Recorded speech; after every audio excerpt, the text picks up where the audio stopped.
This afternoon there was an email bomb threat to this Jewish community center and a number of others.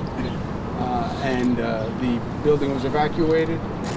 The Albany City Police Department and State Police came out with dogs. They swept the building. The building has been cleared. They had 3 separate dogs go through the building. And the building has been cleared and it's been turned back to the management of the JCC. These types of situations are so ugly and so unfortunate. And, what's worse is we're seeing more and more of them.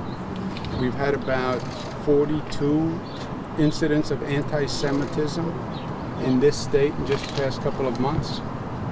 So it's not getting better, it's only getting worse. We take every threat seriously. Worked in the federal government in emergency management, and someone said to me once, it's the threat that you don't take seriously that turns out to be real. So you have to take everyone seriously, and that's what they did here. I want to applaud the Albany City Police Department that did a great job. I want to applaud the state police. Lieutenant Comstock is here. But they were on the scene, they did a great job, and luckily everything has been given a green light, so the management is taking back the building. I don't think they're going to reopen today, but that's their decision. And we're going to track down the best we can where this email threat came from. It's so hard to trace emails nowadays because they go through different routers. You can have international emails that look like they come from someplace in the United States. But that would be the next phase of the investigation. Which other JCCs? You said there were some others. There are about 18, none others in this area that we know of. Okay. Throughout the state, though? Yes. The JCCs, this is when you threaten a JCC, these are, it's not just an anti-Semitic attack.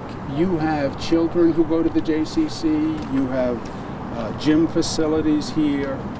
So you're really threatening children. I mean, it's one of the most heinous things that you can do. And again, it's fear and it's terror.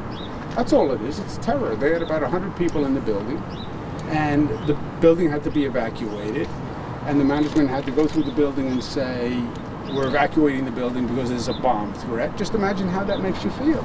You have your children in a class in the building, and they say there's a bomb threat. That's terror, and that's what they're trying to do. They're trying to create that terror, and we can't let them.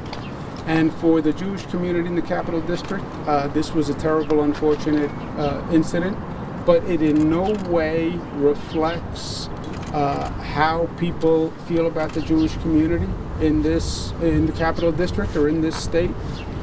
The Jewish culture is a big part of New York. New York would not be New York without our Jewish brothers and sisters. So I just want to say on behalf of all the good people of the state of New York, we're sorry for this unfortunate incident, and it in no way reflects how New Yorkers feel about the Jewish community.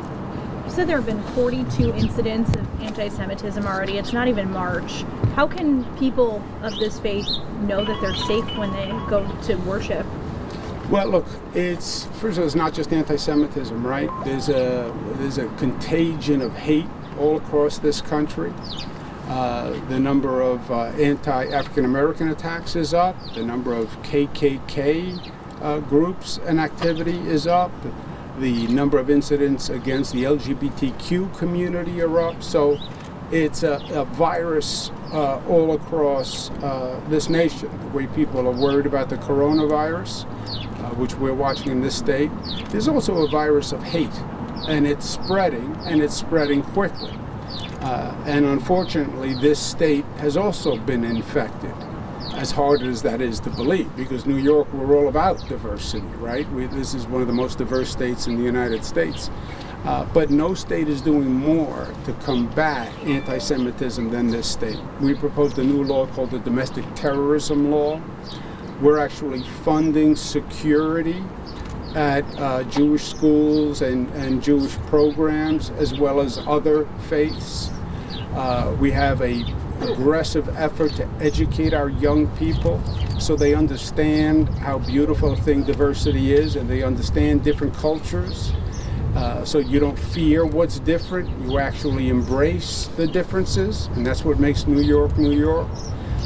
So we have the most aggressive agenda in the country, and I'm proud of that. I understand the bomb threat came in via email. Do you know what time it was emailed and when the email was opened and discovered?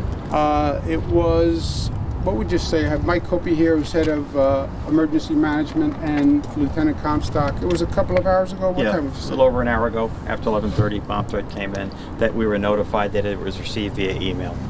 And were the other 18 JCCs named, like listed by name? They went to individuals that had JCC email accounts. The matter's being investigated right now, so I want to give them a little time to ferret that out. Did it seem like they were going to any particular people, like the managers, who's in charge? It's probably best not to discuss why these people were selected and let the investigators work on that right now. Okay, thank you guys very much. Thank you.